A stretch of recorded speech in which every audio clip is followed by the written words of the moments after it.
Et bonjour à tous, bienvenue sur la chaîne Digital Smart Invest pour cette journée où on a donc enfin atteint nos fameux niveaux d'attente. Donc que ce soit les niveaux d'attente au niveau du Fear and Greed, que ce soit nos niveaux d'attente au niveau du Bitcoin, que ce soit nos niveaux d'attente au niveau d'Ethereum. Donc la patience paye. Ça fait quand même un petit moment qu'on attendait que tout ce gros gap dû à l'annonce des ETF d'Ethereum soit ravalé. Ça faisait un petit moment qu'on attendait que les niveaux de prix de Bitcoin reviennent sur la zone d'accumulation qui avait eu lieu après la grosse liquidation qu'on avait eue ici. Et ça faisait un petit moment qu'on attendait que notre indice de peur et d'avidité revienne sur le niveau neutral, donc niveau entre le fear et le greed. Pourquoi? Parce que le train était beaucoup trop chargé pour que nous puissions partir. On a pu le voir au niveau des intérêts, donc s'il faut comprendre un petit peu comment marchent les marchés, c'est pas lorsque tout le monde parle d'un actif que l'actif décolle. Ce n'est pas lorsque, enfin, ça peut être le cas, mais c'est pas quand tout le monde parle d'un actif que le prix commence à décoller. Lorsque tout le monde parle d'un actif, c'est généralement que le prix a déjà commencé à partir et que du coup, on a énormément de gens qui sont en retard. Donc le prix continue à monter. Et en fait, la métrique qu'on a qui est assez intéressante, hein, que ce soit le Fear and Greed Index, que ce soit les niveaux techniques au niveau de Bitcoin, les niveaux techniques au niveau d'Ethereum, les niveaux techniques au niveau de la season, on a aussi les niveaux d'Open Interest. Donc, ce qu'on peut voir, c'est que à chaque fois qu'on a donc des envolées du prix du Bitcoin, on a des Open Interest qui sont inférieurs, donc en termes graphiques, qui sont inférieurs au mouvement de prix du Bitcoin. C'est-à-dire que lorsque vous avez des open interest comme ici qui dépassent le niveau de prix du BTC, donc là, le niveau de liquidité d'open interest augmente plus vite que le niveau de prix de Bitcoin, vous avez une liquidation. Et on a ce graphique pour nous le prouver, donc on l'a à ce niveau-là, on l'a à ce niveau-là, on l'a à ce niveau-là, on l'a du coup eu à ce niveau-là, et on l'a enfin re-eu à ce niveau-là. Donc quand on a dépassé les 70 000, on voit que l'open interest a été beaucoup trop chargé et qu'on a remonté au niveau des 36 milliards d'open interest. Il faut comprendre que c'est les personnes qui dirigent le cours à moyen terme et à court terme sont surtout les brokers, parce que c'est eux qui ont la plus grosse supply, c'est eux qui ont le plus d'infos sur les volumes et les incentives des acheteurs et des vendeurs. Et c'est eux surtout qui ont le plus d'incentives à aller chercher les prix de liquidation, car ce sont eux qu'on paye lorsqu'on se fait liquider. Donc du coup, on avait un fameux Fear and Greed Index qui était beaucoup trop haut pour qu'on puisse déjà parler d'une envolée du prix du Bitcoin. On avait des open interest qui étaient beaucoup trop hauts pour parler d'envolée du prix du Bitcoin. Et les gens qui parlaient de la season, etc., on était toujours sur ce niveau technique en dessous des 50 qu'on n'a pas réussi à casser. Donc on voit qu'on a une petite distribution ici pour hop, venir au niveau des 34. Et surtout, avant de parler de alt season, il faut bien parler d'Ethereum season. Or Ethereum, on avait eu donc un pump énorme dû à l'annonce des ETF, gap qui, je l'attendais, donc qui se soit fermé. Donc mon niveau de prix d'attente, il était un peu bas. J'aurais dû le mettre à ce niveau-là parce que juste ici, on avait donc un high volume node qu'on est venu toucher. Donc moi j'étais un tout petit peu plus bas, j'étais à ce niveau-là par rapport à la TR donc de cette accumulation-là. Donc dernière accumulation qui nous avait fait la liquidation. Donc de là, on est venu le toucher. Est-ce que c'est terminé? Est-ce que Ethereum peut encore chuter? Je pense que s'il a encore le carnet d'ordre un peu trop chargé en levier, on peut quand même descendre jusqu'au niveau des 3146. Et c'est là qu'on attendra du coup les gros volumes de cette accumulation. Et là, ça va être un petit peu plus compliqué pour le prix de continuer à descendre. Néanmoins, on est déjà arrivé sur une zone de prix extrêmement intéressante qui est le high volume node qui s'est trouvé juste en dessous donc de la grosse TR de cette accumulation. Hop, TR sur laquelle on a rebondi. Et qui se trouvait du coup juste avant le petit gap, donc le petit vide au niveau des volumes qu'on a là et avant la grosse accumulation, donc tous les ordres qu'on a, qu'on a eu juste ici. Alors du coup, on est enfin arrivé sur nos zones de prix au niveau d'Ethereum. On est enfin arrivé au niveau de prix, au niveau de Bitcoin. Bitcoin, ce qui est très intéressant, c'est que on allait, du coup j'avais cette petite trendline, on a vraiment rebondi dessus, on n'a pas cassé euh, donc le, donc le STB de cette accumulation juste ici, STB qui est généralement la zone protégée par les grosses mains qui ont accumulé. Donc à partir de là, on voit que on a une très belle bougie qui est venue juste ici, rebondir sur la trendline, ne pas casser ce niveau-là, donc des 60 131, qui est une très bonne chose. Maintenant, donc on a validé ce niveau de prix. Ce qu'on peut attendre, si jamais il y a encore une incentive à aller plus bas, chose que je ne pense pas, mais qui peut arriver bien évidemment, ce serait d'arriver donc dans ces niveaux de prix là, donc au niveau des entre les 59 600 et les 58 000 à peu près. Donc du coup, on est sur ces niveaux de prix. Qu'est-ce qu'on peut faire maintenant, étant donné qu'on est sur ces niveaux de prix? On est toujours dans ce très beau range de Bitcoin, très beau range donc qui évolue entre le all-time high des 73 000 et la dernière liquidation des 56 000. Ce qui fait que on a un prix qui baisse dans ce range, on a Ethereum qui est dans un range à peu près équivalent et qui est en train de fermer son gap. Donc on peut se dire, ok, ça va bientôt démarrer, on va bientôt avoir le break donc des plus hauts de ce range-là. Maintenant, hors vraiment analyse technique poussée, vous êtes dans des ranges, vous êtes dans le bas de ces ranges, c'est généralement là qu'on achète. Maintenant, ce qui est intéressant, c'est que ces ranges-là sont en fait les mouvements de prix des altcoins, mais avec une volatilité extrêmement réduite. Donc on voit que sur les altcoins, on a eu des liquidations énormes pour, par exemple, DYDX.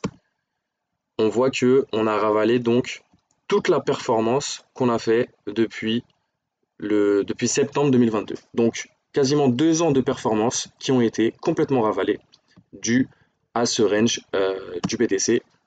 Donc si je mets le BTC juste à côté, on pourra mieux voir que voilà, donc vous avez un BTC qui a rebondi donc au niveau de juin 2022. L'affaire d'FTX a fait que voilà, le BTC a encore fait un nouveau plus bas et pourtant il a rebondi et dépassé son ATH. Là où, bon, c'est vrai qu'il y a énormément de dilution sur DYDX, donc on ne peut pas s'attendre à ce qu'il revienne à son ATH, mais par contre, on pouvait s'attendre qu'il continue à faire ce fameux canal haussier, et au final, pas du tout.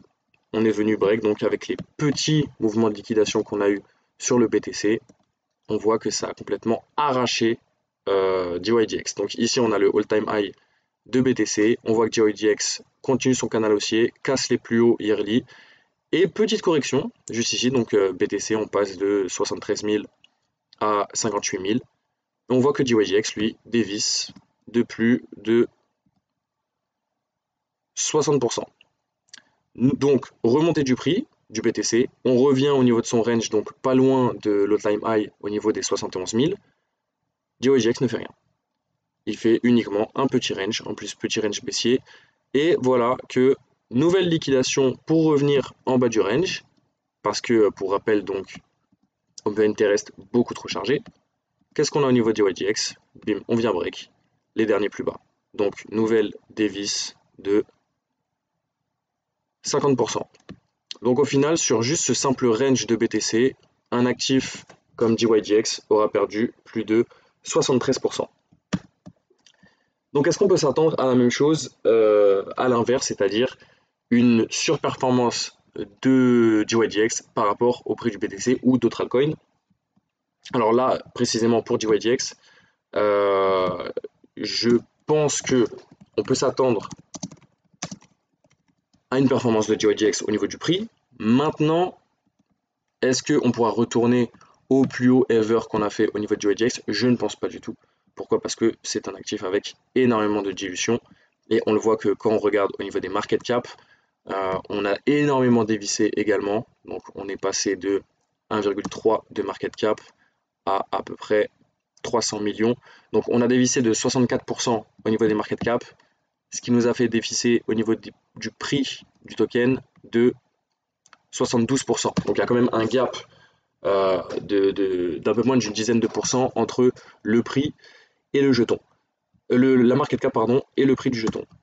Maintenant, j'ai regardé un petit peu sur différents actifs qui m'intéressent, où est-ce qu'on pourrait avoir des belles opportunités d'achat si jamais on était du coup en bas de ce range et qu'on allait remonter pour peut-être break donc la TH ou juste récupérer un petit peu de liquidité et continuer à nous faire travailler dans ce range euh, durant la saison estivale.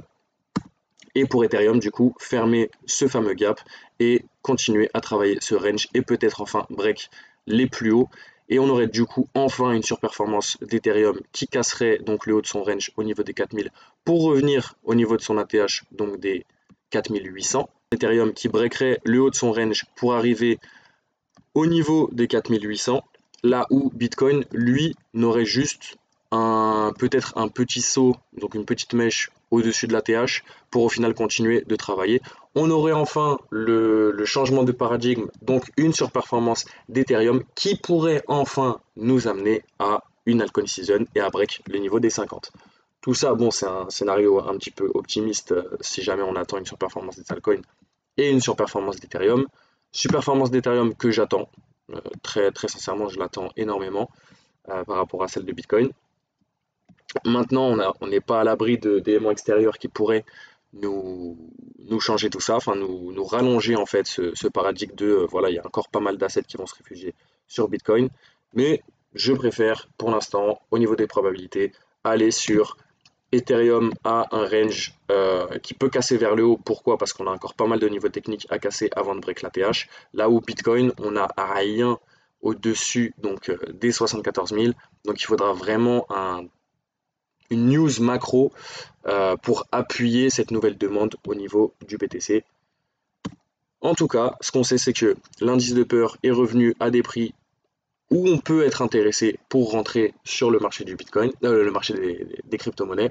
On a une capitalisation boursière qui a baissé, des volumes qui sont en augmentation, ce qui veut dire capitulation actuellement. On le voit également au niveau de l'open interest. Donc, je vais vous présenter trois crypto-monnaies qui, pour moi, sont dans des bonnes zones techniques, qui sont des crypto-monnaies avec des fondamentaux, avec des users, avec des market shares et avec des revenus, ou en tout cas des fees en augmentation qui peuvent prévoir des futurs revenus. Donc on va commencer par TIA, Celestia, qui est extrêmement connu maintenant parce qu'il a eu pas mal de pubs, déjà au niveau de l'airdrop et puis au niveau de la fonctionnalité qu'il a. Donc il sert du coup de scalabilité. Donc pour rappel, au niveau des étapes de la courbe d'adoption, la scalabilité est vraiment le paradigme actuel. Donc c'est peut-être un peu tôt pour les traders value de rentrer dans du coup les actifs scalables, enfin, les actifs liés à la scalabilité. Mais pour le coup, si vous êtes un trader de momentum et que on attend une surperformance de l'Ethereum sur BTC qui amènera une surperformance des altcoins, en tant que trader de momentum, vous pouvez vous placer sur des actifs comme les Layer 2 ou TIA. Pour le coup, TIA, on est monté, donc on a eu l'airdrop qui nous a donné à peu près 2 $. On a eu une explosion du prix, un x10 jusqu'à 20 $. On a dévissé, donc très clairement, on a perdu 70%, donc 72% de la valeur de TIA, on est retourné jusqu'aux 6 $. On a break le niveau technique, donc on a break le niveau technique des 9, on a break le niveau technique quand on avait créé donc ce petit range des 8. Moi je préconisais donc personnellement d'attendre de casser le niveau des 7,71 pour rentrer sur TIA. Donc si je vais en 4 heures, je vois que voilà, la dernière grosse liquidation que j'ai eue au niveau de TIA, elle a commencé ici au niveau des 7,67, là où après on a eu la belle mèche. Depuis on range au niveau de cette mèche. On a eu donc avec la grosse liquidation d'aujourd'hui, les actifs qui ont quand même déjà pas mal saigné, comme TIA, il n'y a pas eu énormément de mouvements baissiers. On a juste pris du coup la liquidité qui se trouvait là-dessous. Je pense qu'au niveau des open interest, on a pu voir qu'il y a pas mal de gens qui se sont fait liquider. Mais on reste toujours dans ces niveaux intéressants, donc le niveau entre les 5,16 et les 6,53. Donc je vais fermer un petit peu l'order block. Voilà, donc pour moi, TIA, ça peut être un actif extrêmement intéressant à rentrer pour le moment, donc que ce soit en spot ou à levier. Après, à levier, il reste encore pas mal de place pour de la liquidation, jusqu'au niveau peut-être des 4,98, donc des 5, on peut encore avoir pas mal de liquidations. Cependant, si vous souhaitez vous placer tout de suite sur TIA en spot, ça me paraît une très très bonne idée. Surtout vu les rendements de ce projet, vu toutes les market shares qu'il commence à avoir, et vu surtout le paradigme de assets liés à la scalabilité qu'on a en ce moment. Maintenant, si vous souhaitez rentrer en futur, donc avec du levier sur TIA, je pense que il faut quand même attendre la cassure des 7,67 qui nous amènera donc un retour haussier du TIA et qui serait du coup très bénéfique donc d'avoir parce que déjà ça réintégrerait ce range qu'on a eu ici et ça pourrait aussi nous permettre d'avoir une entrée qui peut certes être assez tardive parce qu'on aura du coup pas eu 20% de perf avec un levier x10 ça fait pas mal, mais par contre ça pourrait déjà nous indiquer un retour en haut du range, donc là-dessus on peut s'attendre au moins à break ce niveau-là, donc ce dernier high avant le début de toutes les liquidations, ce qui nous fait un 40%. Si jamais on venait à monter encore, donc à break, déjà qu'on aurait break ce high-là, on peut avoir une continuation, donc break encore de ce high-là, break encore de ce high-là, et on arriverait en haut du range. Donc ce qui nous ferait un petit 50% de perf, plutôt pas mal. Est-ce qu'on aurait un retour au niveau des 20$? Je ne sais pas, parce qu'il y a eu quand même pas mal de... Il y a eu pas mal de hype au niveau de TIA. La hype s'est un petit peu épuisée. Maintenant, c'est un projet qui est extrêmement utilisé. Mais on sait que les traders de momentum ne vont pas forcément sur les assets value, mais plutôt sur les assets marketés et les assets en top tendance sur Twitter. Maintenant, ça reste un très bon projet à avoir dans son portefeuille, avec pas mal de rendement au niveau du stacking. En plus de ça, vous avez énormément d'airdrops qui sont délivrés pour les stakers de TIA. Voilà pourquoi pour moi c'est un très bon actif. Et je pense qu'on a un très très bon point d'entrée au niveau des 6. Imaginez bien les gens donc, qui ont vu à 2$ ce truc pump au niveau des 7. Ils ont commencé à se dire ok, j'étais pas présent lors de l'airdrop et puis je voyais pas vraiment, j'avais pas de visu sur ce projet. Maintenant je vois ce que c'est, il y a eu un petit essoufflement, hop là je suis rentré. Donc ici on a vraiment des grosses mains qui sont rentrées sur TIA. Ils vont je pense garder ce niveau des 5$ à ne pas break. Même si le projet, j'ai pas encore les datas sur Token Terminal, mais si le projet a quand même un peu de trésorerie, je pense qu'il fera en sorte que le prix ne casse pas les 5 et ne retournera pas au niveau des 2, ce qui marquerait quand même un effacement donc, de toute la performance de TIA depuis qu'il est sorti, ce qui ne serait pas du tout bullish. Donc je pense qu'il y a pas mal de gens qui voudraient se placer sur ce token. Espérons que ce soit pas à levier, parce que si c'est à levier, on peut encore dévisser, hein. On a encore jusqu'aux 5$, donc on a encore 20% de pertes possibles, avant du coup d'attendre vraiment des niveaux assez dangereux. Mais voilà, pour l'instant, TIA, très bon point d'entrée. À levier, je vous conseille quand même d'attendre la fermeture de ce gap baissier et peut-être la réintégration du range. C'est pour moi un des assets que je surveille et que je rentrerai si jamais encore une fois on vient à réintégrer ce range. Alors, deuxième asset que j'ai vu pump énormément, que je connais depuis très longtemps, qui avait à la base été sorti pour un type de projet et puis qui au final a complètement changé de paradigme parce que sa technologie sert beaucoup mieux à une thématique qui anime énormément les marchés, qui est l'intelligence artificielle, et on parle de Theta. Alors Theta, à la base, c'est pas du tout de l'intelligence artificielle. Theta, à la base, c'est de l'hébergement de vidéos décentralisées, donc typiquement Twitch, YouTube, etc., en décentralisé. Maintenant, qu'est-ce que ça propose? En fait, ça propose du coup de la puissance de calcul décentralisée liée au GPU, donc du coup liée à ce que utilise l'intelligence artificielle, donc liée à la matière première qui sert à l'utilisation de l'intelligence artificielle. Autrement dit, demain, si vous avez de l'intelligence artificielle qui tourne sur des blockchains, ils pourront se servir de la bande passante proposée par Theta. Donc en plus de ça, une bande passante décentralisée. Donc une fois que les gens avaient eu donc cette histoire de ok, on peut utiliser Theta pour l'intelligence artificielle, etc., on a eu un énorme pump de Theta. Donc c'était un asset complètement oublié, hein. Plus personne ne parlait de Theta, le jeton était survendu, on était sur des niveaux que voilà, on avait vraiment break pas mal de niveaux. On était revenu sur ce petit order block avant la grosse accumulation. De ce que je vois en tout cas, c'est que Theta est un très vieil actif. Euh, donc Theta est un très vieil actif. Et généralement, il n'y a plus de dilution, hein. C'est un truc qui existe quand même depuis 2019.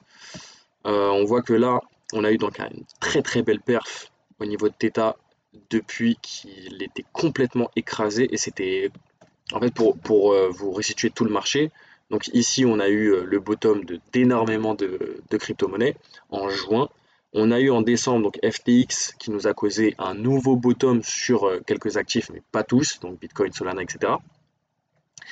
Et là, on a vraiment la mort du token, c'est-à-dire que il va commencer à break les niveaux des plus bas qu'a fait donc le BTC et d'autres actifs dus à FTX, alors qu'il ne se passe rien sur les marchés. Donc on a vraiment une liquidation au niveau de toute, enfin pas une liquidation, pardon, une dépression au niveau des holders de Theta qui se mettent à vendre le token à 60 centimes, 50 centimes, ouais c'est ça au niveau des 50-60 centimes, alors qu'il ne se passe rien sur le marché des cryptos.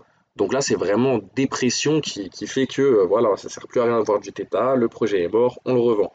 On a un retour de paradigme de IA sur Theta parce qu'on se rend compte que la technologie peut servir. Hop, gros pump, très très gros pump qui monte jusqu'à 3,80. Ça aurait pu être un dead cap bound, mais pour le coup, je ne pense pas, étant donné qu'on a quand même break ce niveau-là, qui peut être un retour enfin qui peut être une prise de liquidité baissière. Sauf que on a quand même pas mal de niveaux juste avant qui auraient pu déjà être le cas. Là, on a eu une petite mèche. On a commencé à très bien corriger tous les gaps qu'on avait fait. On a fermé toutes les gaps de cette montée. Donc, comme l'Ethereum, je m'attends à une continuation de la performance de ce projet, de ce token. Maintenant, on est sur un très très bon point d'entrée qui est l'order block, donc juste avant le gros pump. Si je descends en H4, on peut voir que on a juste ici donc les niveaux des 1,28 qui peut nous servir donc de niveau rebond.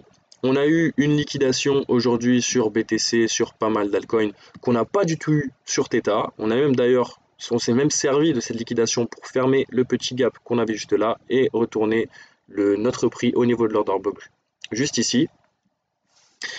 Pour, je pense, avoir une entrée vraiment sécure au niveau de Theta, je préconise donc d'attendre de casser le niveau des 1,612 pour retourner donc dans ces nouvelles zones de prix qui pourraient être donc les nouvelles zones de prix de Theta, donc entre les 1,70 et les 3,54. Si jamais on retournait donc au-dessus de ce niveau des 1,70, on pourrait avoir un très beau support long terme qui en plus aura servi à une petite prise de liquidité haussière, donc quelque chose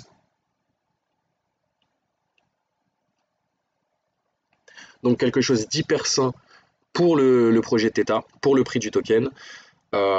Typiquement là, on a en fait une entrée pour toutes les personnes qui ont vu ce pump là, qui se disent ok, le projet a quand même énormément de market share à aller chercher, donc on peut s'attendre à pouvoir commencer à accumuler le prix juste ici. Maintenant, si jamais on rate donc cette entrée là ou que le prix continue à dévisser, on aura toujours donc l'ATR de l'accumulation qui se trouve juste ici. Donc on a ici la première TR qui au final est le niveau de prix où on se trouve, et on aura hop là, juste là, la deuxième TR où normalement on est déjà passé dessus. Donc la petite bougie rouge qu'on a juste ici peut nous servir de socle de support. Donc on a juste là, donc deux socles de support, ça veut dire une petite entrée entre les 1,12, enfin les 1,11 et les 0,93. Donc première entrée pour moi sur Theta, pour ceux qui veulent acheter en spot. Maintenant pour ceux qui veulent faire du levier, attendez quand même le break des 1,71, ce qui pourrait permettre d'éviter toute liquidation future, histoire que le train ne soit pas trop chargé quand il parte. Alors on finit avec le dernier asset que je voulais vous montrer, qui peut être vraiment pas mal, que moi je suis déjà rentré dedans depuis un petit moment, mais c'est quelque chose qui marche très très bien, qui est très utilisé. C'est pas vraiment un secteur enfin une thématique que je trouve hyper porteuse et hyper intéressante dans le sens où pour moi ça n'a pas trop de logique. Mais il y a des market share, il y a des users, il y a de la demande et c'est certainement dans tout ce secteur le projet le mieux géré et c'est Maker.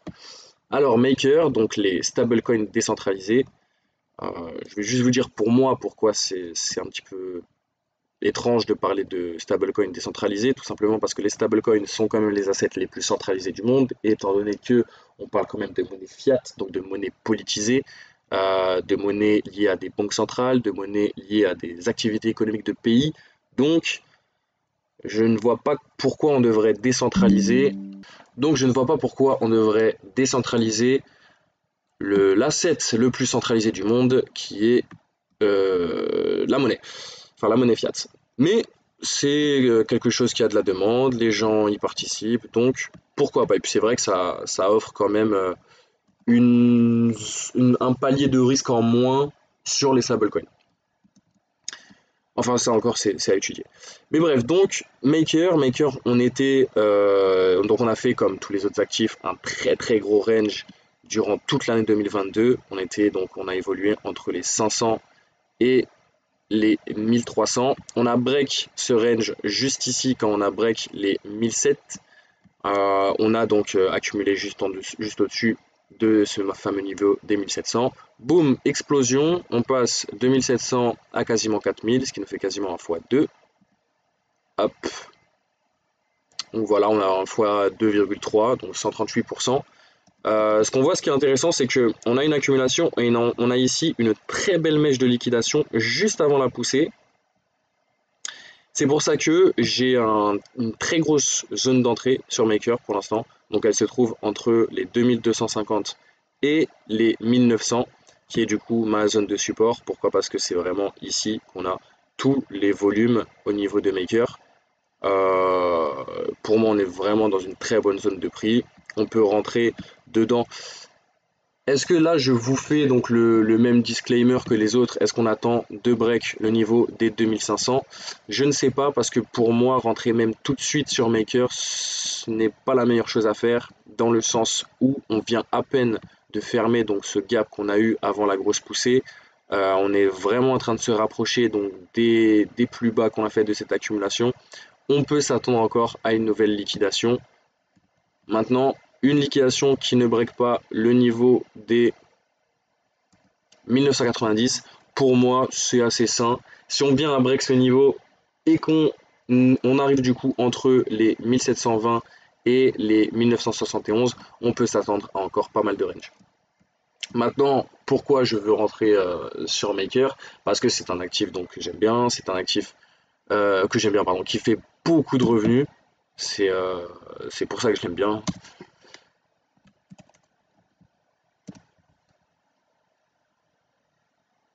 Voilà, donc Maker fait énormément d'argent.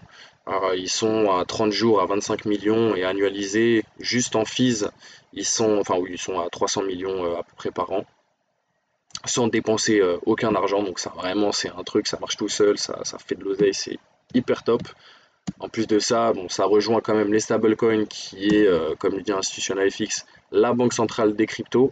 On voit d'ailleurs que ces niveaux de liquidation qu'on a eu aujourd'hui nous a permis d'avoir des nouveaux entrants sur le marché. Donc on voit qu'on avait une latéralisation au niveau de la market cap des stablecoins. On voit que hop, on commence à avoir via cette liquidation, donc via la liquidation qu'on a eu juste ici de l'open interest, on a des nouvelles personnes qui commencent à rentrer sur le marché car on commence vraiment à arriver dans des prix intéressants. Encore une fois, vous allez dire que je me répète, mais niveau technique sur Ethereum, on peut encore l'attendre, allez, si on est vraiment pointilleux, mais les cryptos, vu qu'il y a pas mal de volatilité, souvent ça n'est pas le cas.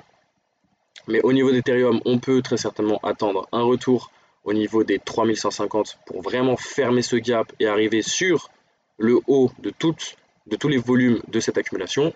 Au niveau de Bitcoin, on est totalement revenu sur l'open interest qu'on avait donc juste ici, donc toute cette grosse zone d'accumulation qui a servi à fermer le gap qu'on avait là après la liquidation. Donc pour le coup, j'ai effacé ça. Donc pour le coup, on est sur des niveaux ultra intéressants de rentrer, que ce soit au niveau de Bitcoin, que ce soit au niveau d'Ethereum. C'est encore plus le cas au niveau des altcoins, mais étant donné qu'il y a assez peu de grosses mains qui se trouvent sur la plupart des altcoins, hormis les owners des projets eux-mêmes, il n'y a pas beaucoup de liquidités pour sauver les prix, chose qui n'est pas le cas sur Bitcoin et sur Ethereum. Donc du coup, pour en revenir à Maker, on a du coup des niveaux de prix qui sont assez intéressants pour le moment. Là, vous voyez qu'encore on est en train de pousser, hein, donc je pense qu'on va prendre cette liquidité-là. Rentrer pour moi maintenant au niveau du spot sur Maker, on est totalement dans la bonne zone.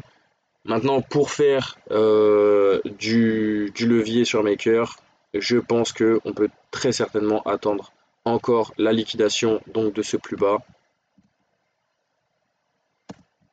La liquidation de ce plus bas avec une petite accumulation hop juste là, une mèche de liquidation et là on peut s'attendre à réintégration euh, de, du coup au-dessus de ces niveaux techniques. Pour moi donc une entrée optimale sur Maker ce serait donc fermeture de ce gap là et break du dernier high qui se trouve juste ici. Donc au niveau des 2716, on pourra du coup attendre que le prix puisse évoluer dans cette zone de prix qui formerait du coup un espèce de range où on a pas mal de liquidités baissières. Si jamais on arrive à casser cette liquidité baissière et à continuer à monter, ce serait un retour très certainement haussier pour Maker. Et encore une fois, Maker ne va pas pousser tout seul si BTC et le fameux ETH ne vient pas à eux aussi retourner vers le haut de leur range. Voilà, bah écoutez, j'espère que l'explication n'a pas été trop longue, j'espère que j'ai pas fait trop d'actifs en même temps. Et encore une fois, si vous avez des questions, si vous voulez me corriger, si vous voulez que j'analyse d'autres assets, n'hésitez pas à le faire en commentaire. L'espace commentaire est là pour ça. Pour ceux qui sont intéressés par du coup des briefs, on va dire hebdomadaires sur un peu tous les marchés, même hors crypto, faites-le moi savoir, n'hésitez pas.